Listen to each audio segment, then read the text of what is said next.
If you never learn to detach from outcomes in your life, you're never going to have success with anything, especially with a diagnosis. And this was a thought that came to me recently because I was thinking about all the things that are in our control and out of our control when it comes to a diagnosis. And you can be immune to rejection, be immune to shame, make disclosure super effortless and easy to do, and have all the facts about herpes. And you can have everything perfect, and you can disclose to someone, and they could say no thanks, or they could run away, or they could ghost you, or any of these things. And that will always be out of our control. You know, we can't force our date to sleep with us and put up with us and accept our herpes. We can't. That would be insane to expect. However, the best way to kind of go about your life is never really expecting anything. I know it sounds bad, like just expect nothing. No, you want to have expectations in terms of what you can accomplish. But you got to be okay if it never happens. So let's paint the picture when it comes to a diagnosis. If you start looking at every single date or every single romantic interest or all of these things as if there's still a chance that you may not get married and may not settle down and may not even have sex and may not even make it past the first date, you're going to decrease the amount of pressure that you're putting on yourself and even on your date and even on your life. You know, I was thinking about how this all ties into sort of the abundance mindset too. And it also ties into sales. So there's all these different kind of like, everything is just the same as everything else. Where it's like, we'll use a business example. Let's say like, I didn't have any sales calls for a while and I finally get one and like my offer is terrible. I'm gonna try to like sell a super terrible offer, something someone doesn't even want, to like one person, and if I don't close this one person, I'm gonna go broke. Do you know like how difficult that's gonna be? Where it's like this person doesn't even want me or my offer. I need to hard sell them. And if I don't, damn, life is over. So I'm gonna have so much pressure built up there. I'm gonna be so attached to that outcome that when it doesn't inevitably come true, my life is over. And if you take out those little pieces, the sales, the business, that stuff, and you implement herpes, the product that is hard to sell, maybe you right now, it might be scared and afraid and uneducated and lacking confidence and unable to even say the H word out loud.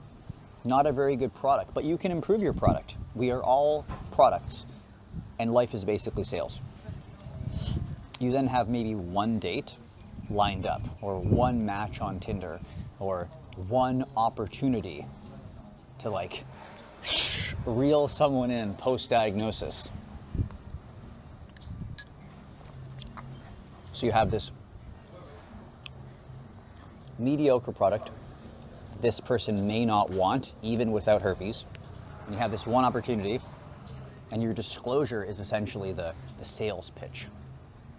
Do you think that this is going to go well? Do you think you're going to be showing up to the date calm, or showing up to the text message or the in-person conversation very calmly? Or are you going to sort of stumble over your words, put so much pressure on it that you're so nervous that they just are turned off by your energy? And when it doesn't go well, not necessarily because of the herpes diagnosis, but because of your energy, because of your framing, your heart's going to break. Your thoughts on dating, it's going to go out the window, and you're going to say, damn, I'm never going to be able to do this. And if you say you're never going to be able to do this, you're never going to take the steps to actually make it happen so you are able to date confidently. So learning to detach from the outcome and have a mindset where like, hey, I know deep down that not everybody is going to align with me. I know deep down there's lots and lots of people out there who do want to date somebody with herpes, who do want to date me, because I am a good product. Now, if you don't feel like currently you're a good product, you don't have the knowledge, you don't have the confidence, you don't have the framing for disclosure, I'll leave a link in the description box on how I'm able to help you. It's a free 3-step process of how I help my coaching clients.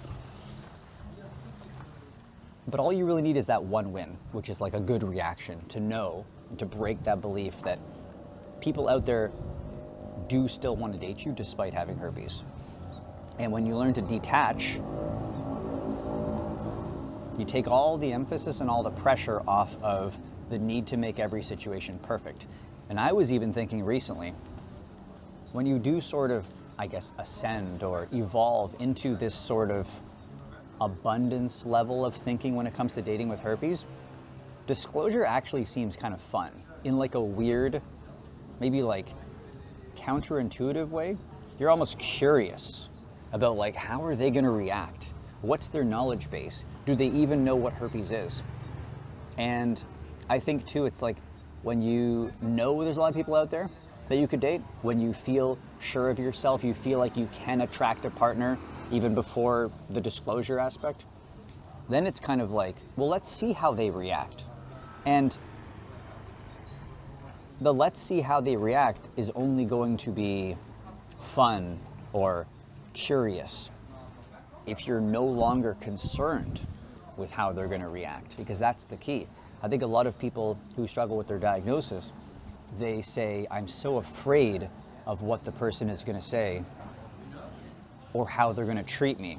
Now, I'll just say this.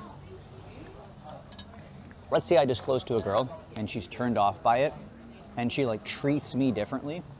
The moment a girl, or maybe a guy if you're a woman watching this, the moment they treat you differently or aren't interested in you, shouldn't faze you, because I don't know why we would be interacting with someone like that anymore. So a girl who is like, oh, herpes, that's disgusting. I'm no longer speaking to her. She doesn't exist anymore. She's going to go live her life. So the actual perspective of like, I don't want them to treat me differently doesn't matter. Because in a sense, if you're going to treat me badly or you're going to look at me differently, I'm already gone. Like, you do not exist in my life anymore. Therefore, you're going to chase after me and treat me differently. No, I'm gone. So I don't think we should ever totally fear being treated differently. If your friends treat you differently, get better friends. I'm serious. Your friends shouldn't treat you differently if you have herpes. It's not even a risk to them. And getting to a point mentally and confidence-wise where someone's reaction to you and your diagnosis is simply them buying into the herpes stigma, feeding their own ignorance. It's not about you. You are here. This is the herpes stigma. And hopefully, you're going to be able to detach. So the herpes stigma is here. And people are just reacting to this. Oh, herpes is gross. Herpes is gross. But I'm not herpes. I'm not gross. The things that you tell yourself matter so much more than the things other people tell about you. But when they line up, when I think I'm gross and yeah, you're gross, that's when a lot of the pressure gets placed on our self-worth and our, confidence, and we feel bad because we take on the opinion of others that we believe ourselves. So the key to this video is that detaching from all outcomes in life is going to be the key to shifting into dating confidently again, because you no longer care so much about making sure this person accepts you or making sure your disclosure goes well. And in that process, in like a backwards way, not relying and not overemphasizing outcomes allows you to approach every outcome and every disclosure in every conversation with so much calmness that it's going to work better for you. So over-reliance on an outcome makes you less likely to get that outcome.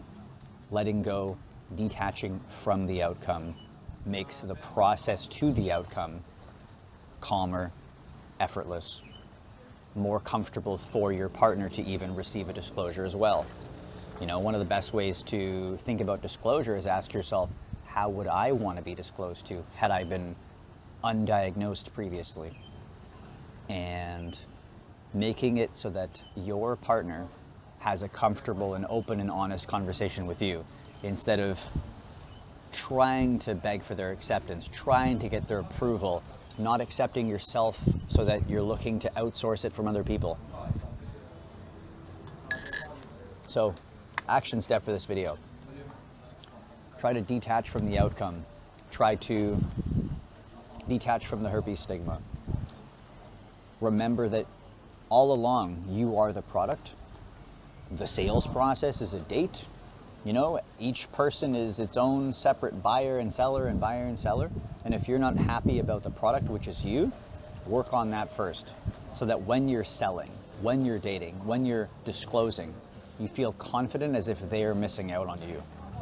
And then have an abundance mindset where you realize that there's so many people out there that you could date. And that when it comes to disclosure, when you're detached from needing to have their approval, it then becomes sort of a curious conversation. What do they know about herpes? Do they like me for me? Have they been checked themselves? Do they even know if their own herpes status? And from there, you can approach dating, date whoever, and know that if one person says no, the next person might say yes. If you want some extra help with your diagnosis, click the link in the description box. See you guys in the next video.